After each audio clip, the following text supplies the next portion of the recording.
साहब जी, ये आप ही का कार्ड है ना? हाँ, ये तो मेरा कार्ड है। तुम्हारे पास कहाँ से आया?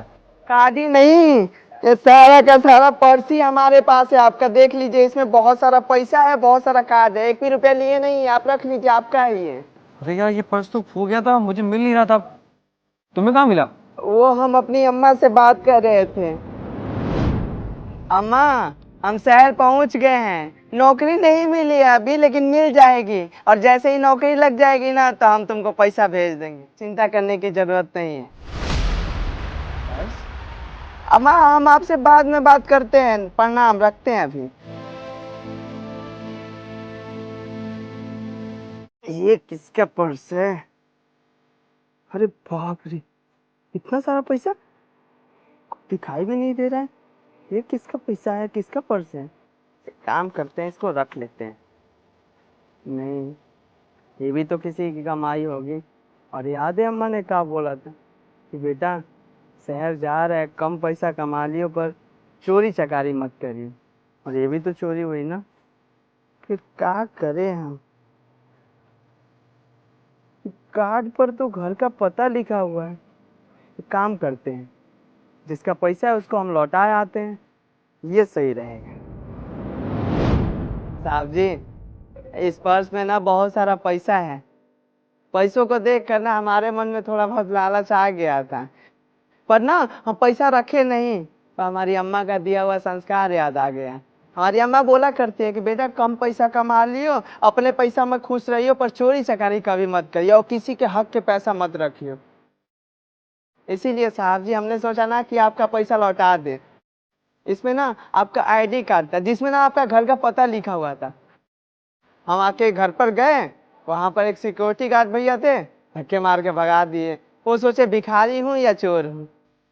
फिर हमको समझ में नहीं आ रहा था हम क्या करें क्या नहीं। पर्स तो आपको लौटाना ही था ना साहब जी। फिर ना आपके पर्स में ना अच्छे से देखे तो एक कार्ड दिखा, उसमें ऑफिस का पता लिखा हुआ था। अब यहाँ पर आए, आप दिख गए गाड़ी के पास। हम सोचे कि अब तो पैसा लौटा ही देंगे, फिर मैडम जी ने हमें भगा दिया। सर, ये न्यू प्रोजेक्ट की फाइल रेडी हो गई है। साहब जी, क्या है? खुले पैसे नहीं है, चलो जाओ यहाँ से। पैसा नहीं चाहिए हमको, साहब जी से बात करना है। अरे कहाँ ना जाओ यहाँ से, इतने हट्टे कट्टे हो, भीख क्यों मांग रहे हो? जाके कमा लो ना। आप गलत समझ रही हैं। तुझे समझ में नहीं आ रहा क्या? बताऊं तुझे? निकल यहाँ से, निकल।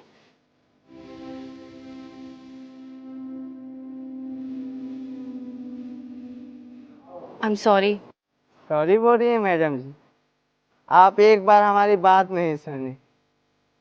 हम इतना बार बताने की कोशिश भी कर रहे थे, आप तो हमें भिखारी समझ लिए थे। लेकिन देख लीजिए, भिखारी नहीं है, हम तो पैसा लौटाने आए थे। साहब को सारा का सारा पैसा दे दिए। हम ईमानदार हैं मैडम जी। गांव से शहर आए हैं अपना भविष्य बनाने के लिए, अपनी अम्मा का सपना पूरा करने के लिए, हमारा टूटा फूटा घर है उसे बनाने के लिए। और हम ये सब ना ईमानदारी के पैसा से करेंगे, चोरी बेईमानी के पैसा से नहीं। खैर छोड़िए मैडम जी, अब तो जो होना था हो गया। साहब जी, हम एक भी रुपया निकाले नहीं है, जितना था उतना ही है। हम चलते हैं। सुनो, थैंक यू सो मच ये पर्स लौटाने के लिए। इसमें ना मेरी बहुत इंपॉर्टेंट आईडीज थी, और मैं परेशान था कि अब इसको बनवाऊँ कैसे, क्योंकि आईडी बनने में बहुत टाइम लगता है। सच कहूँ तो इतने पैसे का किसी और को मिले होते तो शायद वो पर्स लौटाता नहीं, लेकिन तुमने लौटा दिया। इससे पता चलता है कि तुम बहुत ईमानदार हो। वैसे तुम यहाँ पे करने क्या आए थे? साहब जी, कुछ सोच कर तो नहीं आए हैं, बस इतना सोचे हैं कि जो भी काम मिले ईमानदारी से और अच्छे से काम करूंगा, पैसा कमा के अम्मा को गांव में भेजूंगा। अच्छा, अगर मैं तुम्हें अपनी कंपनी में सिक्योरिटी गार्ड की जॉब दूँ तो करोगे? कर लेंगे साहब जी, अच्छा है, कर लेंगे। तो फिर ठीक है, आज से तुम मेरी कंपनी में सिक्योरिटी गार्ड की जॉब करोगे, और मैं तुम्हें महीने के 15,000 रुपये दूंगा, और तुम्हारे रहने खाने का इंतजाम भी कर दूंगा। चलेगा? चलेगा नहीं साहब जी, दौड़ेगा। अभी हम फोन करके अम्मा से बोलेंगे कि हमें नौकरी मिल गया, रहने का भी व्यवस्था मिल गया, खाने पीने का भी ना, बहुत खुश हो जाएंगे। बोलेंगे कि अच्छा से मन लगा के काम करियो, बहुत बहुत शुक्रिया आपका। कर लेंगे, अच्छा है। और साहब जी वो कहते हैं ना, अगर किसी के साथ अच्छा करो तो अपने साथ भी अच्छा होता है। देखिए, हम आपको पर्स लौटाए, आप हमें नौकरी दे दिए। बहुत बहुत शुक्रिया आपका। चलो हमारे साथ।